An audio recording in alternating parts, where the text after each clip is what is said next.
Non sei se así, mellor ou... Sí? Escoítase ben, non hai problemas. Bueno, pois se vos parece, oye, comenzamos, antes de nada, saudando a todos, moi bo día. E, por suposto, agradecendo a vosa asistencia a esta rolda de prensa na que, hoxe, pois, afortunadamente non estou tan só como habitualmente, me acompañan os viceportavoces do Grupo Popular, Paula Prado, Cristina Sanz, Roberto Rodríguez. Nesta rolda de prensa na que queremos pechar este período de sesións que con algún asunto pois extraordinario se alongou todo este mes, non? Un suyo de actividade intensa que pon o broche a mesos tamén de intenso traballo, pero sobre todo queremos resaltalo de traballo útil que se traduciu en bons resultados para as galegas e os galegos. Hoxe comparecemos para facer este balance, pero tamén para marcar un punto de inflexión na actividade parlamentaria. Atrás deixamos un período no que creemos, sinceramente, que se evidenciou que Galicia ten rumbo, ten xestión e ten certezas. Fronte á parálise e ao ruido de fora, hoxe podemos decir que Galicia funciona con estabilidade, con rigor e coa satisfacción de que a palabra dada convértese en palabra cumprida. A esa palabra cumprida da que falo, esa palabra tradúcese en feitos concretos en horas de traballo que deron como resultado un Parlamento que se adicou a lexislar para atender os problemas reais dos cidadáns. Durante este período demostramos as nosas prioridades, entre outras cousas, aprobando 4 leis. A Lei do Clima de Galicia, unha norma coa que Galicia sitúase á vanguarda da sustentabilidade en Europa e coa que protexemos o noso patrimonio natural e ambiental ao mesmo tempo que garantimos o desenvolvemento económico e o futuro da nosa industria. Tamén a Lei de Saúde de Galicia, que modificamos para loitar contra a violencia no sistema sanitario. Tolerancia cero con quen exerce a violencia e máximo cuidado para aqueles que nos coidan, porque con esta norma Galicia blinda a seguridade dos nosos profesionais sanitarios para ter hospitais e centros de saúde libres de agresións tanto físicas como verbais. A Lei de Medidas Excepcionais de Carácter Fiscal, que supuso un alivio económico directo para as familias galegas. Esta exención fiscal nos libros de texto supón un apoio real á economía doméstica e unha aposta decidida pola igualdade de oportunidades no ámbito da educación. E, por último, e non menos importante, a ampliación da Lei de Medidas Extraordinarias para postos de difícil cobertura no Servicio Galego de Saúde. Que amosa que, mentras outros adican os seus esforzos a protestar e a facer pancartas, o Partido Popular de Galicia céntrase en lexislar para atraer e fixar médicos especialistas onde máis se necesitan, garantindo a calidade asistencial en todo o territorio, viva onde viva calquera paciente. Son 4 leis distintas, sen dúbida, pero todas elas responden a unha mesma filosofía. Protexer as persoas, fortalecer os servicios públicos e preparar Galicia cara ao futuro. E xunto a elas desbloqueamos tamén 2 asuntos que consideramos estratégicos, 2 asuntos de país. O primeiro, o ditame sobre discapacidade.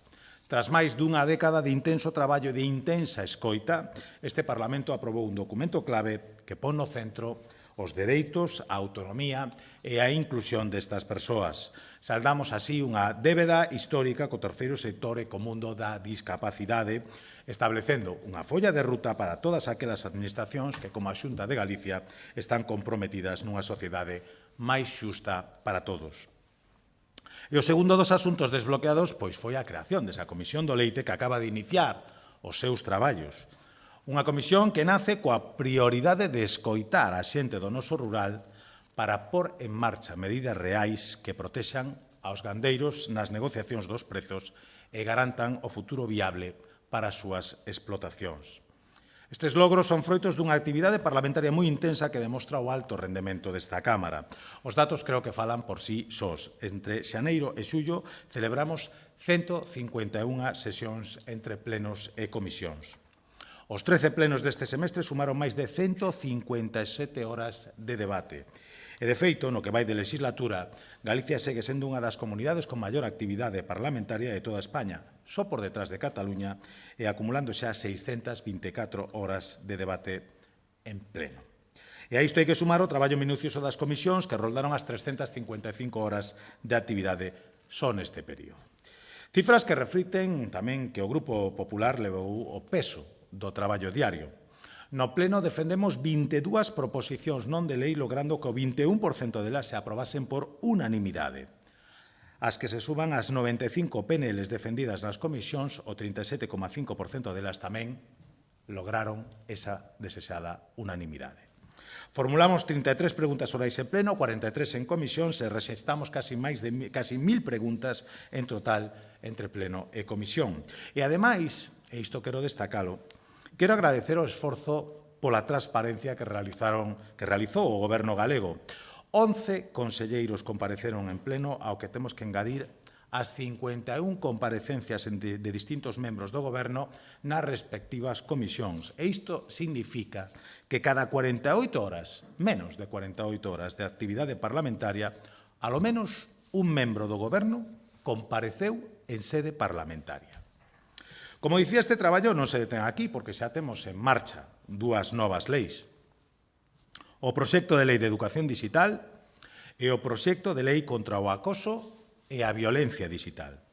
Son dúas normas que queremos aprobar antes de que remate o ano cun obxectivo moi claro: poñer orde no mal uso que ás veces se fai das tecnoloxías tanto nas aulas como na vida diaria, especialmente dos máis novos. O broche de ouro, se me permite, de toda esta actividade puxémolo onte, aprobando por primeira vez un teito de gasto de máis de 15.000 millóns de euros. Como saben, esta é a ferramenta que vai marcar o traballo de todo o Goberno para conseguir que as contas de 2027 entren en vigor o 1 de xaneiro, como pasa habitualmente en Galicia. E por iso as galegas e os galegos poden irse tranquilo de vacacións, porque o Goberno de Alfonso Rueda non para. Mentras Galicia descansa, a Xunta segue traballando para afrontar o inicio do curso político cos deberes feitos. E isto demostra que, mentras outros están instalados no caos, Galicia funciona. Galicia segue avanzando. A pesar do lastre dun goberno central en agonía política crónica, en un estado de parálisis legislativa irreversible. Sufrimos a imaxe dun Pedro Sánchez atrincheirado á fronte dun goberno asediado pola corrupción institucionalizada. Sufrimos a incapacidade dun goberno de España para artellar maiorías no Congreso ou para sacar adiante uns orzamentos. E o peor de todo, sufrimos un goberno que prefire persistir nos agravios a Galicia antes que rectificar e ofrecer un trato xusto e equitativo a todos os territorios. Fronte a ese caos, en Galicia, gracias a un goberno que goberna, ofrecemos todo o contrario: estabilidade, xestión e rigor, porque afortunadamente existe outra forma de entender a política e convén subliñalo hoxe que facemos balance. Galicia, por exemplo, si celebrou o seu debate de política xeral, cumprindo puntualmente cos ritos democráticos. E isto contrasta cun goberno central que leva negando ese debate dende o ano 2022. Galicia ten un goberno comprometido coa normalidade democrática fronte a un goberno de España que vive instalado de xeito permanente nunha absoluta anormalidade democrática. Lamentablemente non todo foron boas noticias. En este período, pois hubo algo tamén reseñable, porque estivo marcado pola rotura da cortesía parlamentaria. Vemos con moita preocupación como o Partido Socialista e Bloque Nacionalista dinamitaron o respecto institucional nas comisións, rachando unilateralmente acordos verbais previamente pactados e difundindo acusacións totalmente falsas á prensa, como sucedeu recentemente na Comisión de Peticións ou na Comisión de Contas. O máis curioso é que en privado se admiten os erros, incluso se piden disculpas, pero en público prefiren manterse o ruido antes que rectificar. Esta falta de formas nas comisións é o reflexo de como actuou a esquerda durante todos estes meses. Vimos unha oposición empeñada en buscar a confrontación en asuntos claves de país e en poñer freo ao avance de Galicia. Por un lado, temos a un BNG instalado no non por sistema a todo o que sexa bo para a comunidade. tratando de impor a súa ideoloxía radical por riba das necesidades reais das galegas e dos galegos. Foron meses onde quedou demostrado que o BNG non defende os intereses de Galicia, senón os seus propios intereses partidistas. Vímolo na AP9, onde prefire calar ante os atranqueos de Madrid antes que exixir un traspaso 100% galego e coas condicións aprobadas unánimemente neste mesmo Parlamento. Vímolo no Pacto pola Lingua, onde prefiren a confrontación e a imposición antes que o diálogo e o consenso. E vímolo no sistema de financiamento, onde son incapaces de plantarse ante un modelo que perxudica clarísimamente aos galegos para non molestar así aos seus socios en Madrid e, por suposto, ao independentismo catalán. En resumo, un nacionalismo de pancarta que fala moito de Galicia, pero que ahora de verdade sempre dá as costas aos galegos. E, por outro lado, temos o Partido Socialista de Galicia. Un partido que en Galicia nin fan nin propón, porque quedou totalmente mudo, sumiso ao que lle manden desde Madrid permanentemente a remolque dos nacionalistas. E por todo isto decimos que hoxe marcamos un punto de inflexión, facemos este balance coa satisfacción de ter os deberes feitos, pero tamén seguros de deixar o traballo ben encamiñado para que Galicia non perda ningún só día. En setembro volveremos centrados no importante, que é ser útiles aos galegos. Na mentras outros terán que decidir se preferen seguir instalados na confrontación ou aportar algo aos galegos que non sexa ruído. Se tivésemos que resumir estes últimos meses nunha soa idea, sería esta: Galicia non perdeu o tempo. Mentras outros lugares só hai excusas, imposición e bloqueo, en Galicia houbo decisións, diálogo e resultados.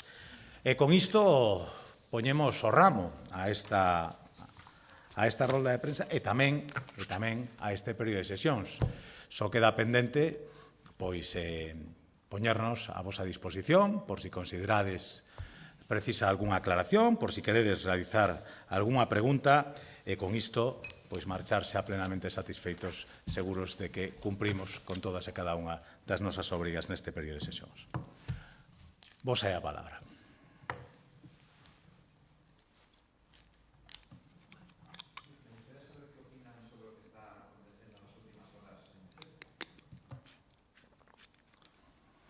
Bueno, onte mesmo tuve a oportunidade de intercambiar algún mensaxe cos compañeiros de Ceuta.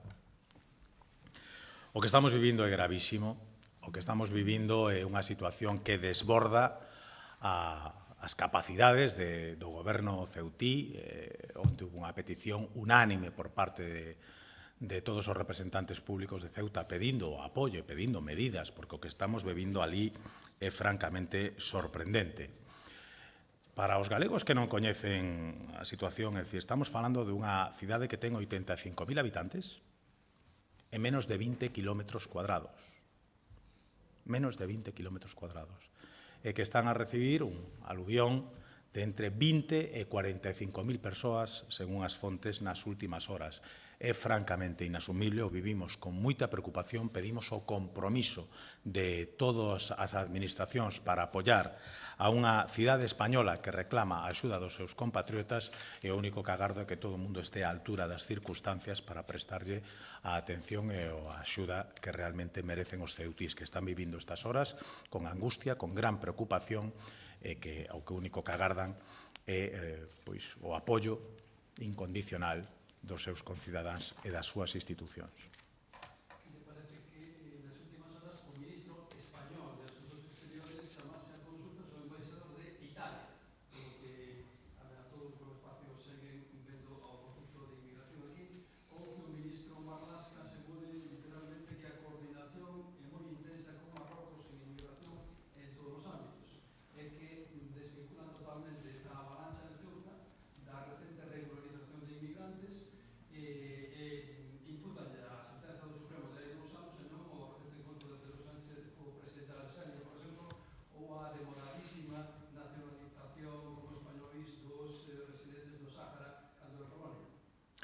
Mire, eu quero tomarme a situación que está pasando en Ceuta máis en serio do que está facendo o Goberno de España. Yo digo con toda sinceridade. Efectivamente, hai unha sentencia que altera certos criterios, non é relativamente novedosa nin recente, e o que está claro é que o que está acontecendo en Ceuta é froito da confluencia de moitas circunstancias. Evidentemente, esa sentencia pode ter a súa importancia, nós non a imos a negar. Evidentemente, o efecto chamada que vimos denunciando dende fai meses ten a súa importancia e creo que ninguén o pode negar. Evidentemente, o control das fronteiras marroquís e española ten unha importancia capital. A mí me preocupa moito que, sendo óptima a coordinación entre os servicios de vixilancia aduaneira e fronteiriza de Marrocos e España, estamos vivindo esta situación, haberá que estar moi preocupados que pasará cando esa coordinación sexa deficiente. É evidente que conflúen moitas circunstancias, é evidente que a responsabilidade do Goberno é máxima, que non pode mirar para outro lado, que ten que tomar medidas efectivas e que debería de facelo coa máxima lixeireza e a maior brevidade. E todo o que non pase por unha acción decidida na fronteira de Ceuta está a poñer en grave risco a vida diaria normalizada dos 85.000 ceutíes que viven habitualmente nesa cidade e que o único que queren é recuperar a normalidade que hoxe lles foi radicalmente arrebatada. Así que eu creo que o momento de falar co veciño do sur e de intentar buscar solucións e non de abrir novos fontes de confrontación con outros países europeos que supoño que comparten a preocupación que compartimos casi todos os cidadáns españois que pudemos ver esas imaxes nas últimas horas.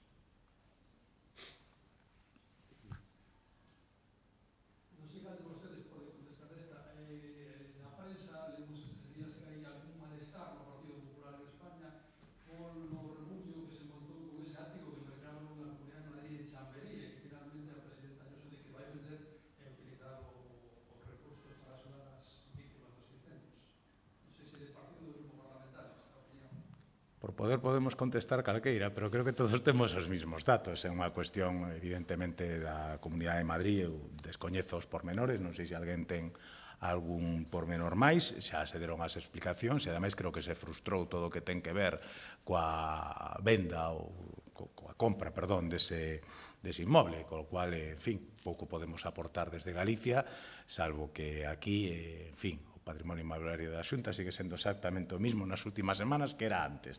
E, polo tanto, volvo a repetir, creo que é unha cuestión estrictamente do ámbito da Comunidade de Madrid que foi resolta tamén pola propia Comunidade de Madrid. A nos non nos consta ningún malestar nese sentido, polo menos aquí non chegou.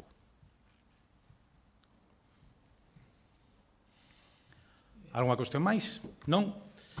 Pois moitísimas gracias e o que teña a fortuna de disfrutar duns días de descanso, pois que os disfrute moito e aquí os esperamos con forzas renovadas ao inicio do curso político. Moitas gracias.